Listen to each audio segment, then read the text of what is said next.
What's good, fam? It's Mr. Kelly with Good of the Hood, talking about anything and everything that impacts the culture. And today I want to talk about just kind of a quick review on the presidential status, I guess, of everything that's going on right now. So, if you haven't heard by now, Joe Biden has selected Kamala Harris to be his vice president, or his running mate, I guess you could say. Which, look, wouldn't necessarily have been my first choice, but I'm not mad at it. He kept his word, I'll say that. If you don't remember, a while back when he was in some debates and some interviews, he said that he was going to pick a minority woman as his vice president running mate. So he kept his word on that. So good for Joe. Good for Joe on that. Like many of you, I was really on the fence with Kamala when she was running for president because of her, I guess you could say her record when she was in California, right? And she had, the word on the street was she had put in prison a lot of brothers in jail on just simplistic weed charges, I guess we'll say, right? And so, you know, she's a prosecuting attorney and all that. And I was doing a little bit of reading, a little bit of research, which I encourage actually everyone to do. And come to find out, she's been getting a little bit of a bad rap. On that. First of all, she was overseeing like something in the neighborhood of like 8,000 prosecuting attorneys or something. So it wasn't like she herself was doing these case by case and incarcerating a large population of men on this charge, black men specifically on this charge. So, but I'm not going to even get into that today. I'm going to do that on a whole other video. So anyway, the ticket is Biden-Harris, and then of course Trump-Pence. So it'll be interesting to see kind of what happens, I guess, during this whole thing, because look, Biden has already stated that he is the transitional president. Okay, Joe Biden is like 77 years old, so if he were to get into office at the end of his term, he'd be 81, 82, depending on when his birthday falls, right? So he's not looking for 2 terms, and he explicitly said that he's a transitional president. So this is important because that means when it comes time at the end of that 4 years, if he gets in office, Kamala Harris is obviously going to run for president again, and she very well may get it, which may or may not be a good thing. We'll just have to see. Right? It's too early to tell. And then we'll usher in whatever some of the new candidates are, and that kind of thing. What I am eager for is to see the debates between Pence and Kamala Harris. I think Kamala Harris will eat Pence up.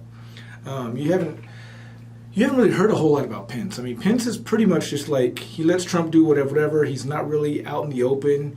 Occasionally, you know, over the past 3.5 years, he might do a press conference here or there. But I think Pence, honestly, is just biding his time. He's not really concerned with what's going on in the state of the country now, which is sad because he's supposed to be the evangelical Christian moral candidate. I mean, that's why he was selected, to fire up Trump's base and kind of bring in some of those evangelicals, right?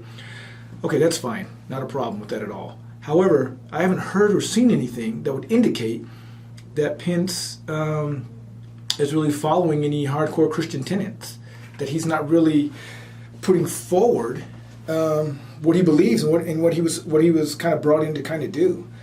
So that's, you know, I mean, that's my opinion on Pence. We'll see what happens with the debates.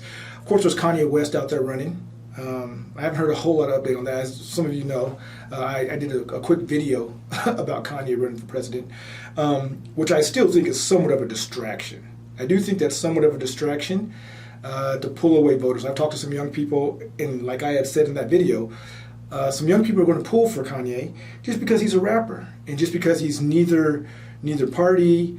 So, you know, it's you know, because we know Kanye likes Trump, right? Which is, look, like I've said before, that's his right. But I think this is a tactic to kind of help Trump, right? So I wouldn't put that past Kanye, right? First of all, his party, Kanye West's party, is called the Birthday Party. Like, the birthday party. It's ridiculous, okay? But that is what it is.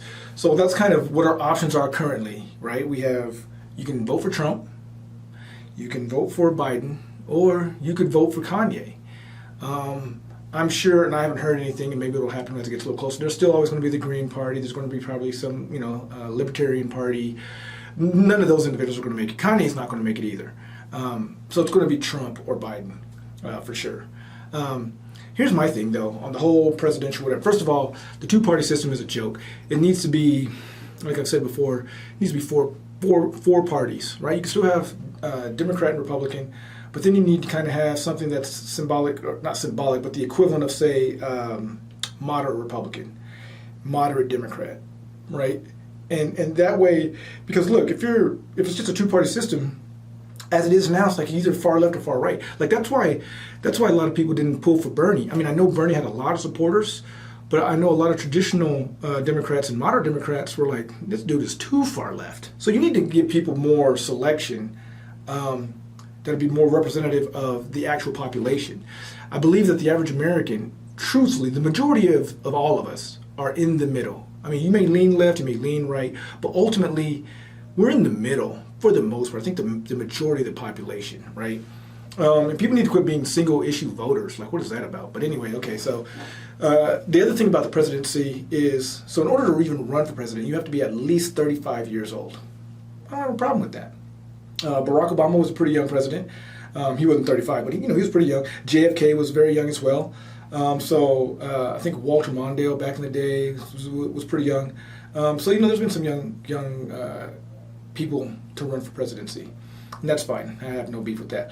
What I do kind of have a concern with, and we're starting to enter this into with the whole Joe Biden transitional president, I only want one term type thing, is he's too old, right?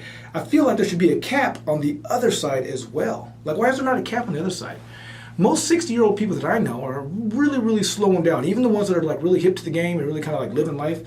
Like once you hit 60, dude, like typically you're not really trying to, the average person, I guess, is not really trying to really go all that distance. But I don't think the cutoff should be 60. But absolutely, I mean, geez Louise, dude. At a minimum, 70? I think 70 is reasonable. If you're 70 years old, don't run for president. It shouldn't even be allowed. Don't even run for president. Because you're just too old. Like, are you trying to get into office or are you trying to get into heaven? Like, what? Like, you should be kind of, this is what you should be thinking about when you're 70. Right? That's the choice. Well, we want to help you with the choice. You can't run for office. Focus your time, do life inventory, focus on getting into heaven, making amends with those that you need to make amends with. Enjoy your life, man. Like, you know what I mean? Get a little sun, some tapioca pudding. Like at 70, this is what you should be doing, right? Not running possibly the most powerful nation on the planet. Like, and for that matter, in a lot of ways, should it even be the president having that much power now? Should it not be somewhat of a leadership presidential panel, like 3 or 4 individuals actually run? I mean, look, the world is different than it was centuries ago. America is absolutely a lot different than it was 1, 2, 3 centuries ago, right? So, but even that, notwithstanding, like, have a cap at the end. You have a cap at the beginning at 35. Have a cap at the end at 70 years. Like, that's crazy. That's just my 2 cents on it. Absolutely have multiple parties. Two-party system is a joke at this stage of the game. 2 4-year terms. I'm not necessarily opposed to that. I don't know that I would necessarily be opposed. Look, you could have just 1 6-year term. I don't know. That may not be too bad.